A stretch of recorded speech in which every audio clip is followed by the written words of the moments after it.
We can hear you fine. You can still? Yes, we hear you Okay. just fine. Okay. Thank you. Thank you. This is Julie. Okay. That's very consoling. Our service area includes Bastrop, Caldwell, Hayes, Travis, and Williamson County. And everything that we do is all done by volunteers. A very good-hearted bunch of people talking about a very unpopular topic. All right, so caring conversations begin with our making choices. So we need to think over first within our own minds what kinds of medical care we would or would not want toward the end of life. And then once we have done that, it's really important to share that information with the key people in our lives, our caregivers, or in the case of you're trying to draw this information out of carees, it's important that they share their choices with you, with their medical team, and so forth. And then documenting. Debbie talked a good bit about the importance of documents such as the directive to physicians. That's the name in Texas for the living will, where you specify what kind of end-of-life care you would or you would not want. And then that all-important appointment of a healthcare agent, which and then our thoughts about what we would want done with our remains after we die. So if you're taking notes, this is a website that you want to jot down. It's the website of the Funeral Consumers Alliance, fcactx.org, because all of the forms that I'm going to be talking about are out there on our website. Excuse me, just go to the home page and you'll see a tab at the top called directives, and just click on that and you'll find these directives and a whole lot more. Now, the important thing to keep in mind as we make our own choices and we listen to the choices of our caree and other people with whom we want to have these discussions, understand that the choices people make are so deeply rooted in their values and their priorities. And it can be difficult when the choices that we would make for ourselves would be substantially different from the choices that another person would make. But, you know, even within ourselves, I think our choices change over a lifetime. For example, you know, and in a perfect world, everyone 18 and older completes advanced directives, right?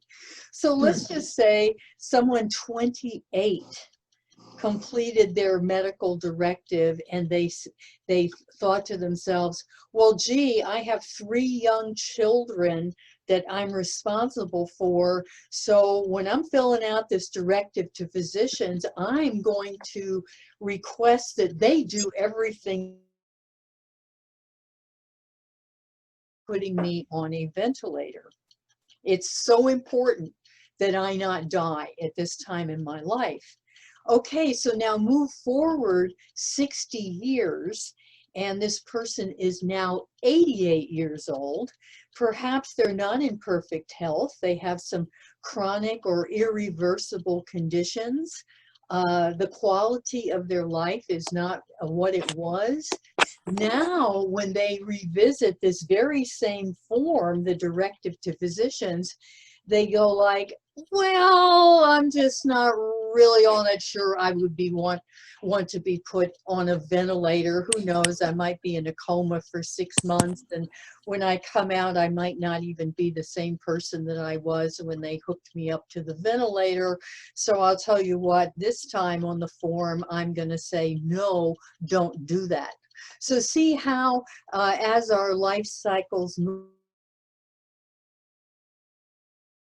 thing is true with the other people, including our carees. So first, think about having these conversations and what would be the ideal environment. Well, you want a place where everybody feels comfortable and that the conversations can take place without distractions and interruptions. And I think it's really important going in that it's sort of open-ended. You have time to talk, not just about these end-of-life care questions, but other questions that can sort of lead into those more difficult questions. The important thing is not to feel that anything is rushed. And I put that little graphic on the screen because there's actually a website called Death Over Dinner. Have you heard about that? Death Over Dinner? It's a place where families can go and get hints as to how to sort of set up and arrange a death over dinner conversation.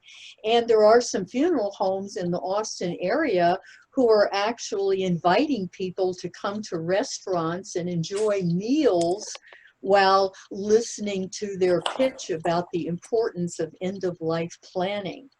So somehow food does go with leisurely conversation and comfortable place unless you're being interrupted constantly by the wait staff. I think the most important thing on this screen, though, to remember is typically to really get a feel for what a person's philosophy of life is and when it might be time to just let go. It's so important that this be allowed to occur over a series of conversations.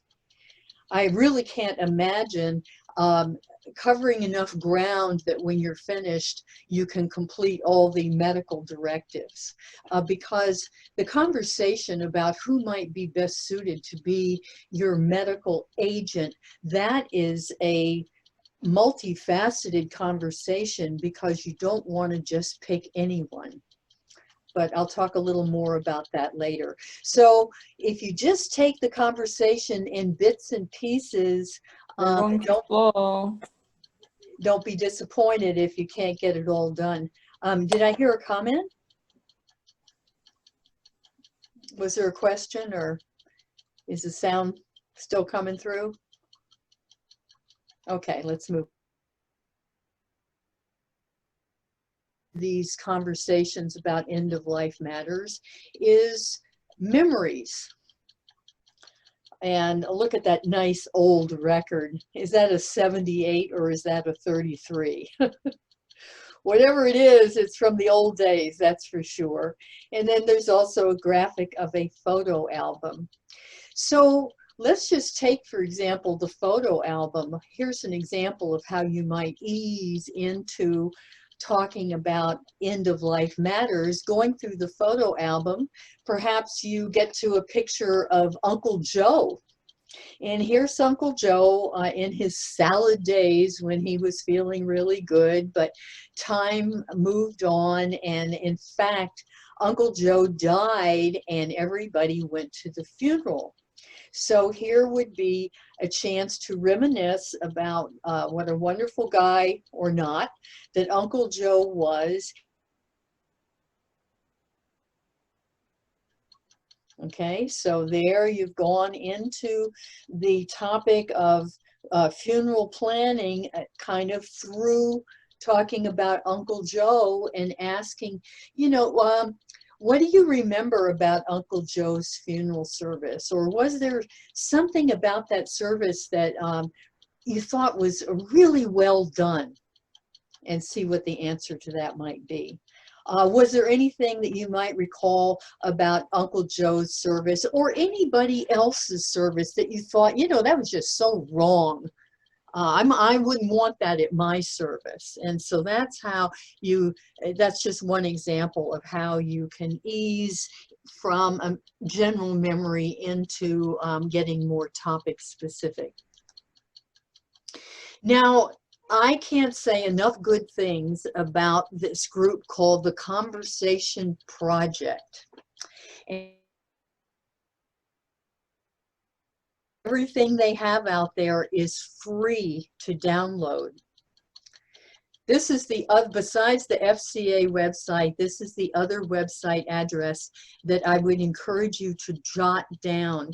And please notice, isn't it interesting, the word "the" is actually in the website address, theconversationproject.org.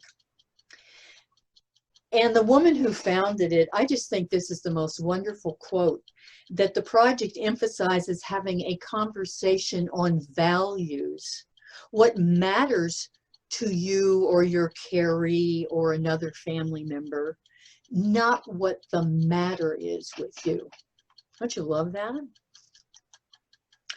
Okay, so these are the 3 most popular booklets or guides that the Conversation Project offers to the public, and you can go out there, find what you want, and download it. Isn't that fantastic?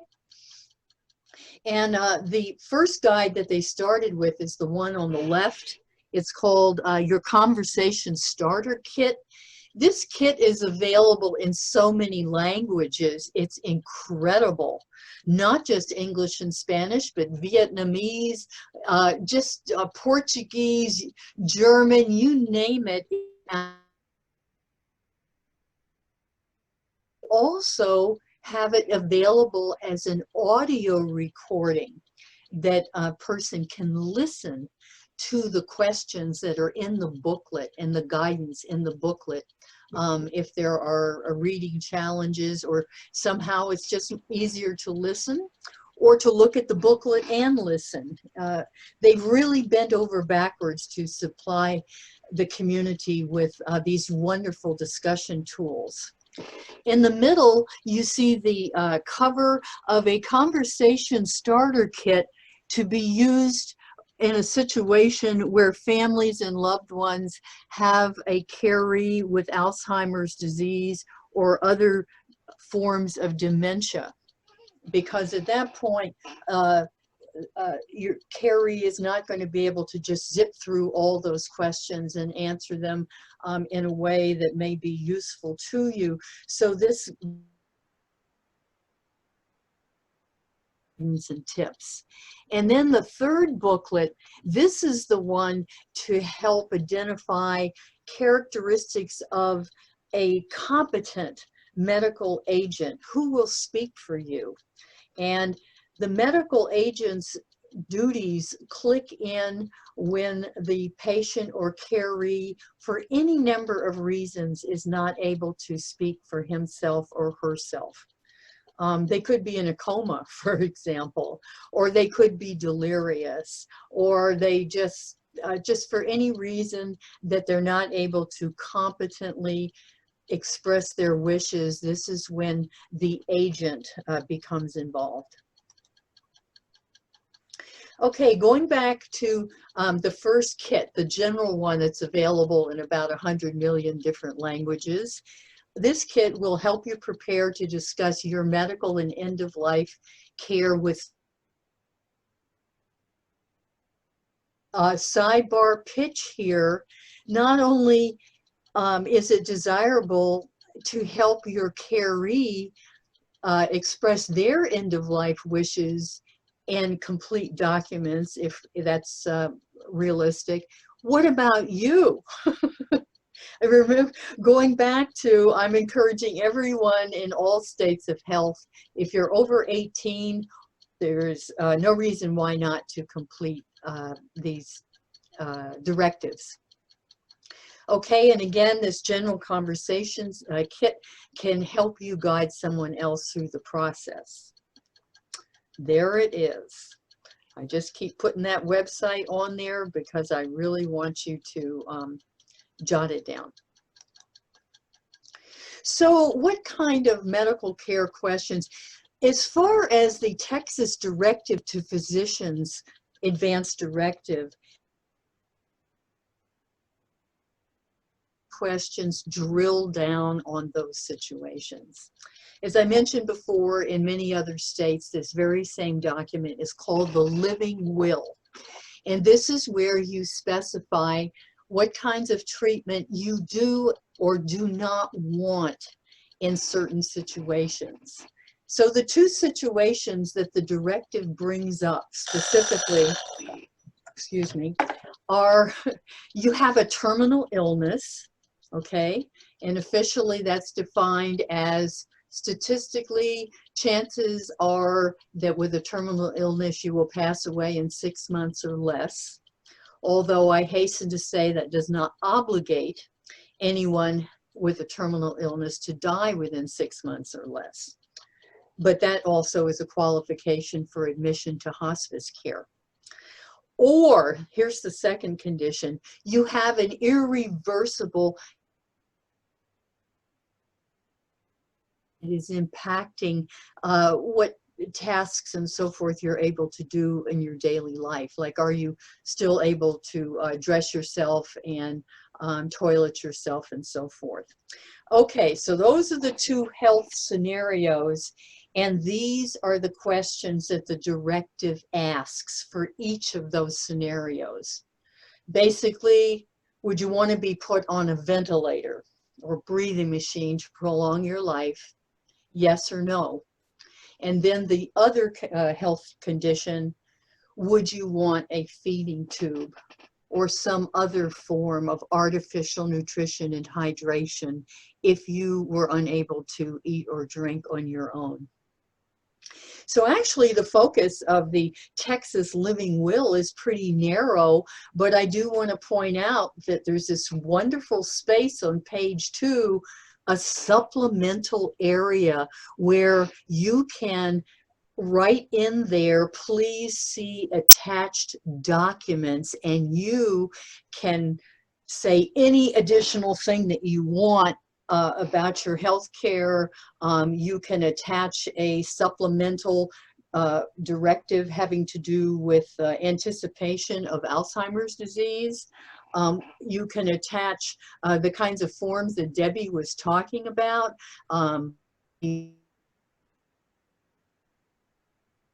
Conditions, and you check whether you would or you would not want that.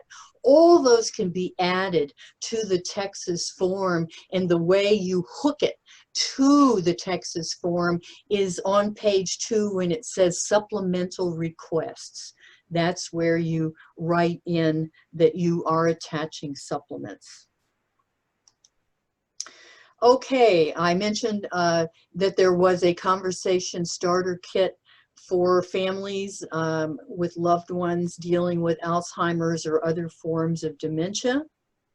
So that is also available for download from the site. And then their third booklet, the one that helps you figure out who you would want to pick as your healthcare proxy, or to use the Texas terms, your medical agent. And believe me, that you give to someone when you also give them a trip to the Bahamas. I'm doing this wonderful thing for you. Here are these airline tickets, and also because I love you and I want you to have an easy, relaxing time, I'm going to ask you to be my healthcare agent. A healthcare agent needs to be able to express in all kinds of situations to all kinds of people, including healthcare providers, what the patient would want if the patient could speak for himself or herself. And hospital environments can be a bit intimidating. So you need a healthcare agent. I wouldn't exactly say a pit bull, but somebody that can be persistent and be clear, which is why the patient and the healthcare agent really need to have some deep soul-searching discussions until the agent really feels that he or she gets it. You get what the healthcare philosophy of the patient is, so that you can express it. And I can't say how important it is to have at least one backup or alternate agent, and there's a place on the form for that, because there are any number of reasons why the first person that you select may not be able to serve if and when the time comes. They could be out in the middle of the ocean on a tramp steamer, and they turn their cell phone off and there's no way to get in touch with them. They could be actually lying in the intensive care unit next to you because you and your healthcare agent were in a serious car wreck together. Ooh, how about that? Or it's possible that the first person you chose when the time comes, they just feel like they're not up to it. There's any number of reasons why you might go to a secondary backup alternate agent. So therefore, it's good to have this in-depth discussion with your alternate. You know, in a perfect world, you would have your primary agent and your alternate agent in the room with you, and the three of you have the discussion. And more family members too, if you like. The more people that know what's going on, the better it is. These are the kinds of questions that would need to be discussed.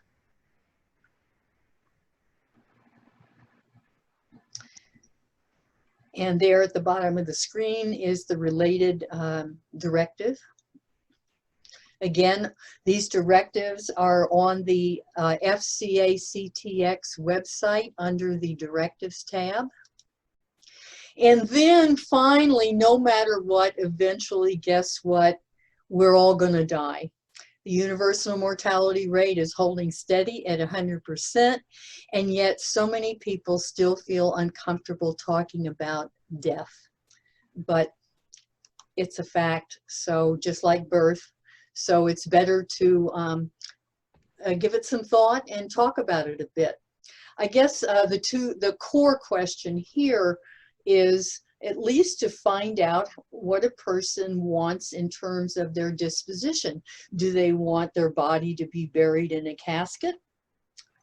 Or do they want to be cremated? And if they're cremated, there are a lot of things. Cremated remains can be scattered, but they can also be put in an urn and they can be buried. I just finished doing the 2020 cemetery survey for the Funeral Consumers Alliance, and was told by numerous cemeteries that at least 3 urns could be interred in one typical burial plot. It's big enough that they would just keep opening the same plot, then they'd add another urn, then later they would add another urn, and so forth. So urns are buried all the time. Or they can be put in columbarium niches. See, there's all kinds of choices to be made. And there are 2 directives relating to that. They're little companion pieces, just like the directive to physicians is the what I want done, and the medical power of attorney is who do I want to speak for me. We have 2 disposition directives. The body disposition one, again, it's easy to fill out, and you specify what you want done with your remains, and then the appointment for disposition of remains appoints an agent to make sure that your wishes are carried out. All right, I know there's a lot of questions. There's things that we haven't talked about.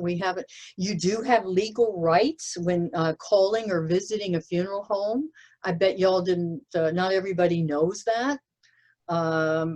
There are a lot of questions about, should I purchase a prepaid funeral contract?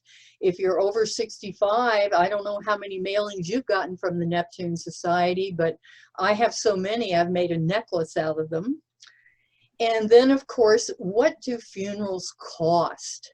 So often, if people don't talk about any of this until someone passes away, they just go with a local funeral home that someone recommends or the family has used or is around the corner, so to speak, and that can end up costing more money than maybe you are comfortable spending.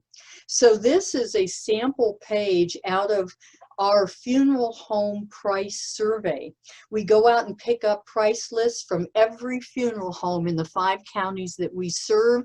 We bring their price lists back and we put them in a chart so that you can compare. And I'm telling you, I give this sample page out everywhere I go and people's jaws just drop.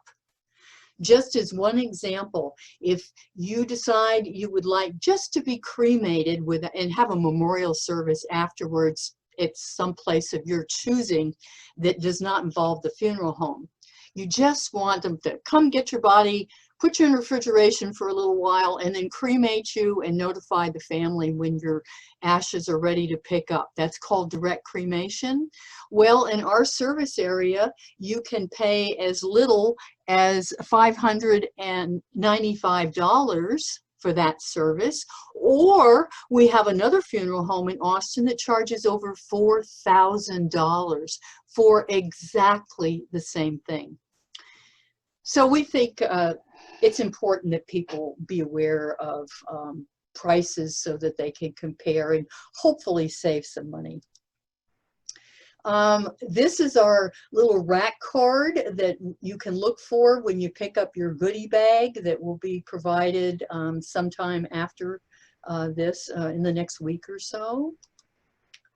And again, here's my last invitation to write down the 2 websites that I think will be very useful for you.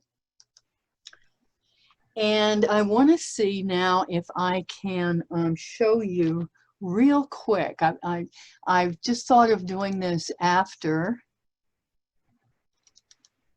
Is this on the screen? This is our directives page. Can you all see that? Yes. Great. All right. I'm telling you, this is a treasure trove. We don't, I do want to say that the Funeral Consumers Alliance does not get involved in the financial side of planning because we're not attorneys, we're not accountants, and people are very touchy about their money. I think they're more touchy about their money sometimes than they are about the care of their bodies. So here are the different directives. Here's the directive to physicians. I mentioned that we had a supplemental directive for planning for what happens if I have dementia. There's a lot of choices there. It was developed by an attorney who is our president emeritus. All these are free and available for download. Here's the medical power of attorney form. Here is the HIPAA form that Debbie mentioned. I mean, you're in a funny situation if you have a medical agent, but if you didn't do a HIPAA form, your medical agent is the only person that your healthcare team will talk with. And sometimes you don't necessarily want your medical agent to be your spouse because your spouse might be too emotionally wrapped up in the situation. Here is a medical decisions worksheet that's similar to the one that Debbie talked about. Here is the out of hospital do not resuscitate form. And here are the 2 disposition directives that I mentioned. All right, and then this is really handy. You can download this and fill it out and fold it up so it's the size of a credit card. It has a lot of information on it, emergency information wallet card. Okay, I've probably gone a little over my time, but I feel satisfied that I've told you everything that I currently want you to know.